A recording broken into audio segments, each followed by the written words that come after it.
Et comme la barrière est cassée, tous les prédateurs humains passent par là pour nous attaquer ou pour nous insulter ou pour nous traiter de tous les maux.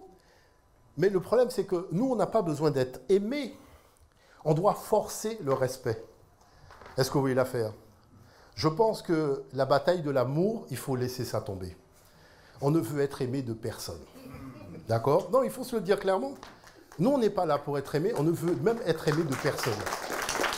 Mais la chose, c'est qu'il faut le respect. Mais le problème du respect, c'est que si nous, on ne se respecte pas nous-mêmes, on ne pourra jamais se faire respecter par les autres. Vous voyez, il faut d'abord, le respect commence par nous-mêmes, vis-à-vis de nos cultures, de nos traditions, de nos spiritualités, de tout ce qui nous concerne. Il faut qu'on en parle avec respect. Et quand on n'a pas compris, on prend le temps d'aller voir quelqu'un, au lieu de raconter des histoires et des bêtises, d'aller voir quelqu'un qui sait et de lui poser les questions. De lui demander, voilà, je n'ai pas compris telle chose, est-ce que vous pouvez m'expliquer telle chose?